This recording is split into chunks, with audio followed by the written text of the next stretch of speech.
you mentioned President Zardari, your successor. Do you think he can pull this off? Do you think he's doing pretty well, or what? No, I wouldn't like to comment on that. He's trying, maybe he's trying his best, but well, Pakistan is suffering. I mean, anybody knows that, and I'm sure he also knows that.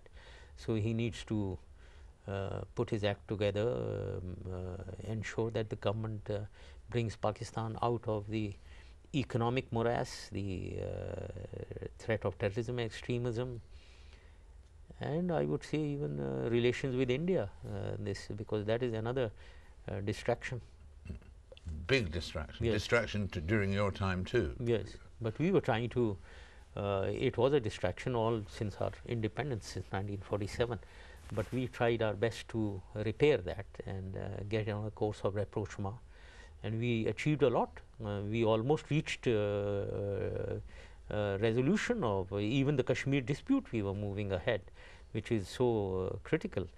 But then now, with any minor incidents, terrorist incident, if there is war hysteria whipped up, more in India, not in Pakistan, in India, by politicians, by the media, if there is war hysteria, then the gulf between the people increases. You create a war hysteria in India, the people start hating Pakistan on something which even between Prime Minister Manmohan Singh and myself, in the joint communique, we had mentioned that we will not allow terrorist acts to hinder, to impede the process of peace.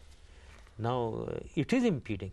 War hysteria and delays, and now the whole peace process that we had initiated is in doldrums. It's in the doldrums now. The conditions, the relations, particularly after Mumbai, of course, are that much worse. Do you think that it's true that although Pakistanis were very much involved in Mumbai, that the Pakistan government was not, and the ISI were not involved? Do you believe that? Absolutely. Absolutely. See, David, I mean, these are in Lahore, the incident that took place in Lahore against the Sri Lankan team, a lot of Pakistanis think that it is RAW involved. So, should we create a war hysteria against RAW just like they do against ISI? ISI army is not involved in Bombay attacks. That is, terrorism has no nationality. I mean, the government has cooperated in unearthing that Bombay incident. So, they cannot whip up war hysteria because the government is not involved and the army and the ISI is not involved. I see, yeah. The Chief Justice, Mr. Chowdhury, said in a couple of quotes that he was investigating the question, which I've read articles about, and therefore I wanted to ask you about, investigating the question of missing people during your presidency, people who were detained or abducted in some way. How many such people were there, do you think? This is quite a populist kind of a action. Unfortunately, I know the reality. They were initially talking of about 114, 115 missing people. These missing people are those who have joined some kind of jihad somewhere, either Kashmir or Afghanistan. I know one of the leaders, a person, a lady, who is talking of her husband missing. I personally know, because we investigated that he was involved in jihad. If you see his photograph, you will say yourself, yes, this man must have gone somewhere and done something. So they are missing on their own. We know that many young people went for jihad into Kashmir on their own, left their homes. I know of a school in Sargodha, one of the very prestigious public school, from where two students were missing. Their parents wrote to me when I was the president, and we found out where they were. They were indoctrinated and they went for jihad. They went for jihad. I see. So these are the people who go on their own. And then people are talking of them being missing. They are missing on their own. They have left homes and gone for jihad somewhere or the other. So what you're saying is that none of the missing people, there was no government involvement or police all. involvement Not in at all. abducting them. Not at all. You were saying that they did it. The missing persons are missing, you're saying, because of their own decision. Yes, yes, dozens of Mujahideen groups, independent Mujahideen groups had come up, and people were joining them and going. And then this Taliban activity, people are going there. So therefore, people from South Punjab, many I know, have gone and joined these, trying to join Taliban. So these are people who then are said to be missing or whatever. And so that what you're saying is obviously that if Mr. Chowdhury does investigate the missing persons, he won't come up with anything, really. No, he must investigate. Yes, he won't come up with anything. He must investigate. No, he's saying this since... You'd welcome that? You'd yes, welcome. yes, indeed. Yes, indeed. This is going on since 2 years, I think, 2 or 3 years, this missing persons. Why don't they investigate? Okay, investigate and find out. Yeah. And what do you feel about the United States? Is their use of drones something that you welcome, or do you deplore it? Use of drones over Pakistan? Yes. It's a catch-22 situation here as far as these drones are concerned. We cannot allow any foreign force to attack on our side of the border.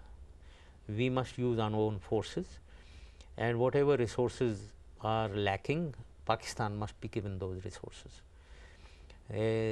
What these drones see are obviously much more than we have through human intelligence. We bank on human intelligence and also some technical intelligence. So it's human intelligence, technological, and this aerial surveillance. In air, we don't have any kind of aerial surveillance. From the air, you can certainly see what is going on ground, any militant activity, groups of people who are doing military training and with weapons and concentrated in some area. So while we would like to certainly attack them, we must attack them because they are carrying out militancy.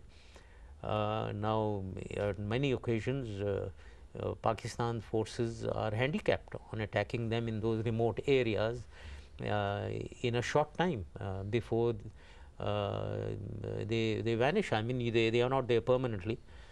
So therefore, the need of attacking militancy on our side is definitely there, but it must be by our own forces. Those resources must be provided to Pakistan. So therefore, to that extent, I would be against, certainly no Pakistani would be in favor of any drone attacks. Why isn't Pakistan being given the drones? Right. So you would oppose that for those reasons. Yes. Why is Pakistan not given the drone? We must be provided with all the resources. Do you think that in fact things have changed for the better with the coming of President Obama? Do you like what you see so far, or are you neutral? I think I don't see any change, really. I mean, what is the change as far as terrorism, extremism is concerned? And as far as our region and Afghanistan is concerned, there is no change. Force is required. He has taken the decision to send more force. So what was happening in the past? There was force requirement, and he is following exactly the same strategy.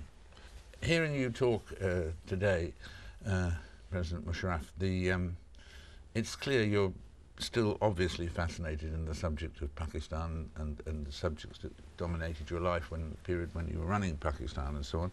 Could you be tempted back into politics again if people wanted you? I really don't know. I wouldn't be able to comment at the moment. I always have coined a term, Pakistan first. That caught on. Its Urdu version is Sabse Pehle Pakistan, Pakistan first. It caught on so much, and I'm proud of that.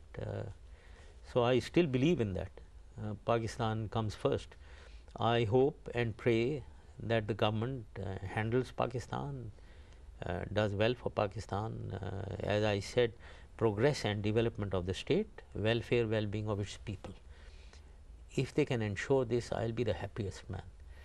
But if this is not ensured, and Pakistan is on a nosedive or a self-destruct mechanism is on, and we are going, and then if I can contribute something to to rectify the situation, certainly I will, my life is for the country, for Right. Pakistan.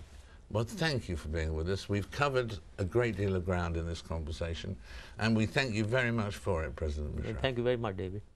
Former President Musharraf, then. In a moment, we'll be turning to the subjects of the South African election and pirates.